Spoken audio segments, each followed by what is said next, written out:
حضرت سلمان فارسی نے جب اتنا سنا پلٹ کے آ گئے حضور کی بارگاہ میں آ کے کھڑے ہوئے، میرے حضور ارشاد فرماتے ہیں اے سلمان ذرا بتا تو صحیح کیا بات ہے، نظریں جھکی ہوئی ہے، لب خاموش ہے، کیا ہوا؟ حضرت سلمان فارسی نے بڑے طویل لفظوں میں کہا تھا، بڑے طویل لہجے میں کہا تھا، یا رسول اللہ میں بکنا نہیں چاہتا، میں اسی کا غلام رہوں گا، کوئی مشکل نہیں ہے یا رسول اللہ، اس نے قیمت بہت زیادہ مانگی ہے۔ میرے حضور ارشاد فرماتے ہیں اے سلمان قیمت کیا مانگی ہے؟ حضرت سلمان فارسی کہتے ہیں یا رسول اللہ ایک پاؤ سونا مانگا ہے اور 2.5 کلو چاندی مانگی ہے، اور یا رسول اللہ 100 درخت کھجوروں کے مانگے ہیں، اور ایسا درخت جس پہ پھل لگا ہوا ہو اور وہ بھی پھل پکا ہوا ہو، اور 7 دنوں کی مہلت بھی ہے۔ میرے حضور ارشاد فرماتے ہیں اے سلمان نا امید کیوں ہوتا ہے، اے سلمان پریشان کیوں ہوتا ہے، اے سلمان نا امید اور پریشان نہ ہو، اس لیے کیونکہ یہ جو اس نے خریدار کے یہ جو اس نے مال مانگا ہے اسے دے دیا جائے گا، اس نے جو قیمت مانگی ہے اسے دے دی جائے گی، اور سلمان جو اس نے 7 دنوں کا موقع دیا ہے، یہ 7 دنوں کا موقع بہت زیادہ ہے، اگر وہ شام تک مانگتا تو آمنہ کا لال اسے شام تک دے دیا، شام تک دے دیا۔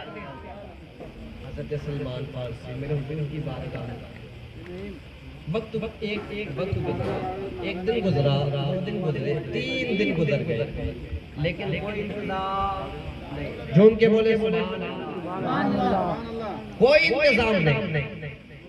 جب 4تھا دن آیا نا، حضرت سلمان فارسی کبھی آتے ہیں کبھی جاتے ہیں، کبھی آگے ہوتے ہیں کبھی پیچھے ہوتے ہیں، میرے حضور کی نگاہ رحمت ہوتی، ارشاد فرماتے سلمان کس چیز نے بے چین کر دیا ہے؟ عرض کرتے ہیں یا رسول اللہ دن 4 گزر گئے ہیں اور ایک بھی قیمت ادا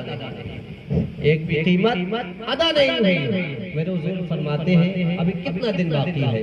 عرض کرتے ہیں یا رسول اللہ 3 دن باقی ہے، حضور فرماتے ہیں ابھی بہت ہے۔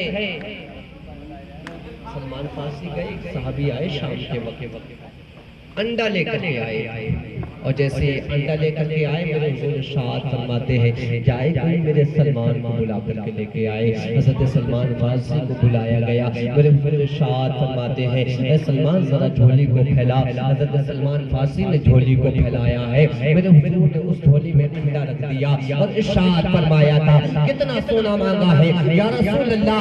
1 پاؤ سونا مانگا ہے، حضور ارشاد فرماتے ہیں جھولی کو بند کر کے یہودی کے دروازے پہ چلا جا، حضرت سلمان فارسی نے جھولی میں انڈا رکھا ہے اور رکھنے کے بعد چل دیے ہیں، یہ نہیں دیکھا جھولی میں کیا ہے، یہ اعتراض نہیں کیا کہ یا رسول اللہ انڈا رکھ کر کے سونے کی بات کر رہے ہیں، بلکہ وہ صحابی تھے، وہاں بھی نہیں تھے، حضرت سلمان جاتے ہیں اور جانے کے بعد اس یہودی کے دروازے پہ دستک دیتے ہیں، یہودی نے دروازہ کھولا، حضرت سلمان فارسی فرماتے ہیں میں تیرا سونا لے کر کے آ گیا ہوں، اور اپنی جھولی کو کھولا، اب کھولنے کے بعد کیا دیکھتے ہیں حضور نے رکھا انڈا تھا لیکن قسم خدا کی اب سونا بن چکا ہے، اب سونا بن گیا ہے، حضرت سلمان فارسی نے اٹھایا اور اس کے ترازو پہ رکھا، دوسرا معجزہ یہ تھا کہ جتنا یہودی نے مانگا تھا اتنی مکمل وہ تول ہو گئی تھی، انڈے کا سونا پہلا نبی کا معجزہ تھا، اور جتنا اس نے مانگا تھا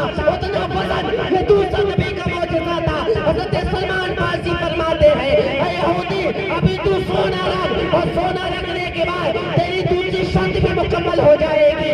حضرت سلمان فارسی پلٹ کے آتے ہیں، آنے کے بعد عرض کرتے ہیں یا رسول اللہ ایک قیمت دے دی گئی ہے، اب دوسری کب دی جائے گی؟ عرض کرتے ہیں یا رسول اللہ دن زیادہ نہیں بچے ہیں، 2 دن بچے ہیں، میرے حضور ارشاد فرماتے ہیں ابھی سو جاؤ صبح کا انتظار کرو۔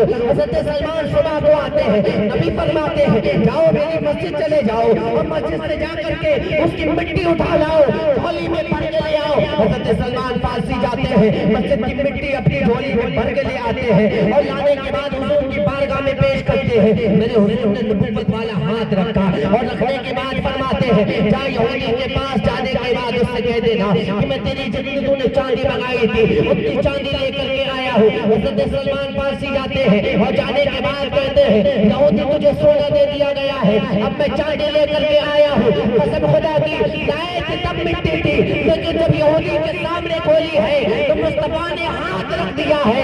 مصطفیٰ کے ہاتھ رکھنے کی برکت سے اللہ نے مٹی کو چاندی بنا دیا.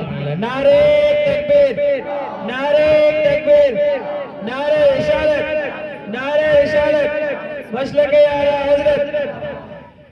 اللہ نے مٹی کو چاندی بنا دیا. ایک دن بچا تھا. حضرت سلمان فارسی آئے, آنے کے بعد کہتے ہیں یا رسول اللہ اب 100 درخت کیسے دیے؟ 100 درخت, وہ بھی پھل لگا ہوا اور ایسا پھل جو پکا ہوا ہو. یا رسول اللہ دن ایک بچا ہے. نبی فرماتے ہیں جاؤ علی کو بلا کے لاؤ. حضرت علی کو بلایا گیا. میرے نبی ارشاد فرماتے علی جاؤ مدینے میں کھجور کی گٹھلی تلاش کر کے لاؤ. ٹکڑا ملے, آدھی ملے, پون ملے, سواؤ ملے یا پوری ملے, جیسی ملے ویسی لے کر کے آؤ. حضرت علی سلمان فارسی نکل گئے کھجور کی گٹھلی تلاش کر لے کے. آدھی ملی, پون ملی, پاؤ ملی, جو جیسی ملی ویسی اٹھا کر کے لے آئے. نبی فرماتے سلمان اب فوڑا بھی اٹھاؤ. حضرت سلمان فارسی نے فوڑا اٹھایا, میرے حضور جنگل پہنچے. حضرت سلمان فارسی گڈھا کھود رہے ہیں. میرے حضور وہ گٹھلی کے ٹکڑوں کو اس گڈھے میں ڈال رہے ہیں. مولا علی بسم اللہ پڑھ کے گڈھا پاٹ رہے ہیں, گڈھے میں مٹی ڈال رہے ہیں اور اوپر سے پانی ڈال رہے ہیں. یہ تمام نظارہ یہودی کی جماعت دور بیٹھ کر کے دیکھ رہی تھی. وہ کافر مالک دور بیٹھ کر کے دیکھ رہا تھا اور اس کے دوست بھی دیکھ رہے تھے. وہ کہہ رہے تھے صاحب یہ کیسے ہو سکتا ہے, کل مجھے 100 درخت چاہیے اور وہ بھی پکا ہوا پھل لگا ہوا ہونا چاہیے, اب گٹھلی لگا رہے ہیں, یہ پاگل تو نہیں ہو گئے؟ تب ان میں سے ایک بولا تھا اے یہودی تجھے کیا معلوم جو انڈے کا سونا بنا سکتا ہے, جو مٹی کی چاندی بنا سکتا ہے, وہی اب ایک گٹھلیوں کو جمانے لگا ہے, گڈھا کھود کر کے گٹھلیاں جمانے لگا ہے. یاد رکھنا جو انڈے کا سونا اب مٹی کی چاندی بنانے پہ قادر ہے. دیکھ لینا صبح کا سویرا بعد میں نمودار ہوگا. یہ درخت یہ گٹھلیوں سے درخت پہلے بنتا نظر پہلے میرے اپنا کام کر رہے ہیں. یہودی کی جماعت میں ایک سمجھدار بولا کہ ہم نے درخت جمنے ہی نہیں دینے, اللہ ہم نے درخت نہیں جمنے دینا. آخرکار میرے حضور نے گٹھلیاں لگا دی اور مولا علی وہاں سے چلے گئے.